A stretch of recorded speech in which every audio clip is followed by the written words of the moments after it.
Tell me I don't look like a 1980s plumber right now, like from one of those movies. Hey, yeah, I'm here to fix your piping. What is going on, everybody?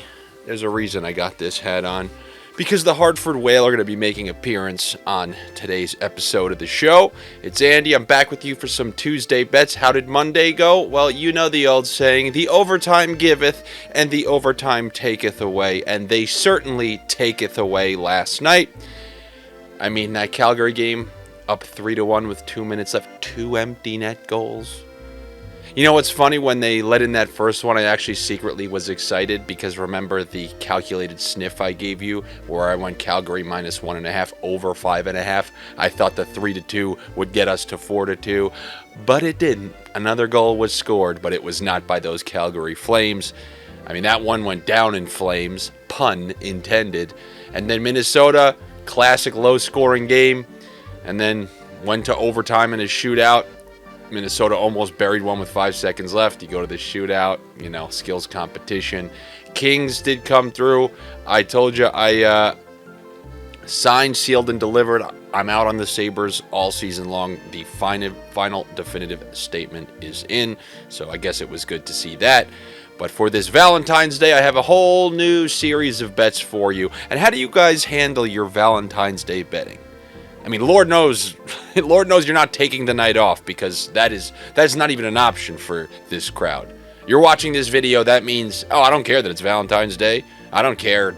I do not care all my obligations. Something's got to get in there. So how do you handle it? Are you one of those frequent phone checkers if you're out to dinner? Are you just doing the constant check? Or do you plan the early dinner and then only take the late game bets? There's a couple different ways you can go about your Valentine's Day assortment of bets. I don't know, or maybe do you just blatantly disregard your significant other overall and make it all about you?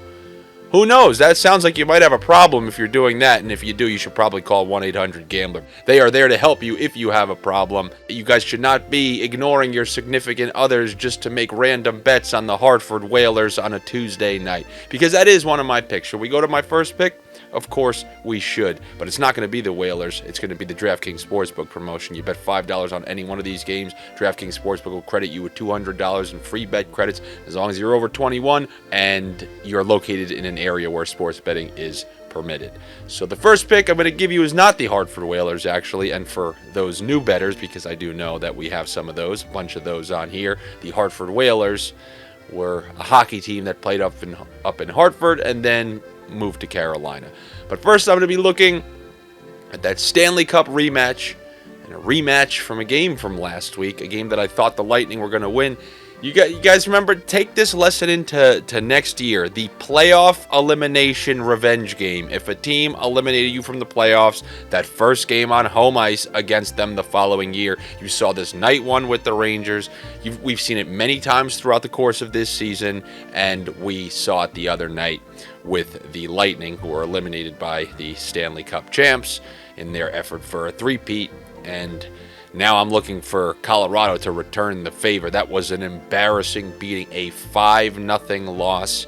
So I'm actually going to take the Colorado Avalanche to right that wrong. The Avalanche have been righting the wrong on their season. 7-2-1 in their last 10. They've been playing a lot better. I understand not Nathan McKinnon, but Cale Makar's not going to be playing in this game, most likely. But that doesn't mean as much to me. Ever since Bo Byron's come back, they still got Taves, Byram, Gerard back there. Plenty of offensive firepower to supplement their already pretty productive offense. I think that's going to be enough to get by Tampa on home ice. Give me the Colorado Avalanche in that one. Then we can go to our Hartford Whalers, who caught a beating at the hands of the New York Rangers the other night. But I believe since Christmas, Carolina had the best record. I think still has the best record in the NHL. You know how I feel about them. I think they're a team that's built to win despite losing Max Pacioretty, and I'm smelling they're going to add somebody to offset that loss.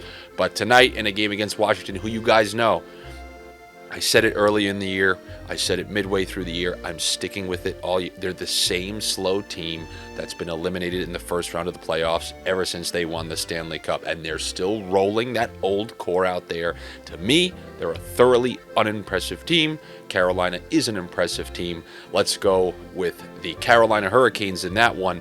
But you guys remember that we kind of have a rule here. We have our set of under teams, and if they play each other, we have to go under. But if you look how freaking low it is, I know last night it was at 6. I think it's moved down even further to 5.5. So why don't we do one of the new Andys? This is something we've been doing lately. It seems to be working pretty well for us when we do this. I mean, and it feels good when it hits too, because you guys know I hate pushes. If you want, you can do a Carolina under 5.5, fine. But I would prefer, if you're going to mess with the total, just give him the extra goal just in case. Let's go under 6.5. We'll take the under 6.5 in that one. We're going to, yes, have to buy a little bit extra for that extra goal. And we're going to combine it with another game that is at 6, but I would like it at 6.5. And that is the Seattle Kraken at the Winnipeg Jets. You guys know how the Jets play. We know how Hellebuck has been this season. He's one of the Vezina favorites. Always something that I like when you get that on home ice. Seattle, we talked about a month ago, the unsustainability of that ridiculously high shooting percentage. And I think we have bore the fruits of that sniff these last couple of games. Ever since the All-Star break, they're not scoring at the same clip that they were pre-All-Star game. So that's a nice bunch of ingredients to want to take the under on that one. Combining it with that Washington under, we buy a half a goal on one, full goal on the other, and that's almost going to get you plus 190, plus 200 on a parlay. Then we got a kind of a misleading game, in my opinion. We have the Boston Bruins playing the Dallas Stars. Oh, wow, look, we got the number 1 team in the West versus the number 1 team in the... Don't get it twisted. Don't you compare that number 1 team in the West with the number 1 team in the East. I would take the number 2 team in the East over the number 1 team in the West. I would take the number 3 team in the East over the number 1 team in the West. I would take the number 4 team in the East over the number... Do I have to keep doing this? I do not value those Dallas Stars the same way that I value some of the juggernauts in the East. And this price, it's giving too much respect to the Dallas Stars. I love Ottinger. I like some of what they got going on there, but let's be honest. The reason their record is what it is because they're playing in that absolutely weak Western Conference. And they're playing they're going to learn what an actual juggernaut is tonight. And this is the perfect game where I think the Bruins will be motivated to play very well. You know, is this a true Stanley Cup potential match? I don't think so because of the Stars, but, you know, you got the top record in the East going versus the top record in the West. I like Boston in this one. A mostly rested veteran Boston team going up against Dallas. I'm going to take Boston to win this one. Now, they got the total set at 5.5. We got another calculated sniff doing the same thing. You're going to give me a total like that and a team that can score, absolutely score, in the Boston Bruins. And it's not like Dallas can't score. I mean, the best thing with Dallas, if you take an over or something, if the other team goes up, then they have to chase, which leaves them susceptible on the back end to tail as old as time, and we can hit the over. But if you get Boston early in this game, take a lead, it's going to look good for minus 1.5, over 5.5, one of those puck line total parlays. I think there's a chance that could hit. Kind of contingent on Boston having a good first half of the game, but I will take that as a solid plus money bet.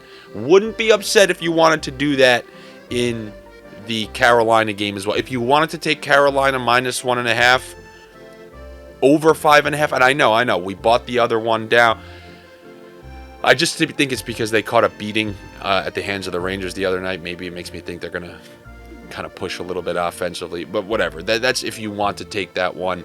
Then we're going to go to the New York Islanders. They won their last 2 before the All-Star break, then won their following 2, lost one in overtime, had leads in both of those. This is kind of a must-win game for them against the Ottawa Senators, who played last night, went to overtime, screwed us all out of money. I'm going to take the Islanders. I understand some of you guys hate taking them. They had a lead in the third of the last game. I know it's always tough trusting their defense, but in a must-win game against a team that played last night, I'm going to take the Islanders. There's a reason the team that has the lack of quality that the Islanders have are such big favorites over the Senators.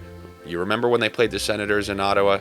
I said don't take the Islanders. That was my advice. So I'm willing to not take them versus the Senators, but this is the right spot to take them versus the Senators. I'll take the Islanders over the Senators. And lastly, this Pittsburgh team, when they're playing non-playoff teams, especially in another conference, I think it's a good mix to go over. You kind of saw how that Anaheim game went that they played the other night.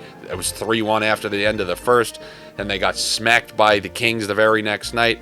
I like the over ingredients with these Pittsburgh Western Conference non-playoff teams, so I'm going to take the over in Pittsburgh versus the Sharks.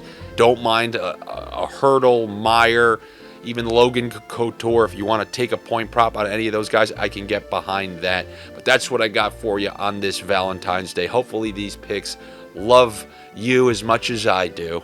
All right, that's what I got for you here on this Tuesday. Good luck to all of you. Better luck to me. Make sure you're subscribed to the OddsShopper channel here. I know sometimes, because when I don't have the ability to make it early in the morning, that sometimes it comes a little later. You guys freak out, so click those notifications so that you know when it comes out. And make sure you subscribe to the channel. Follow me on social media. It's at Andy Francis on all social media platforms. I will see you guys tomorrow for some Wednesday Sniffs. Take it easy.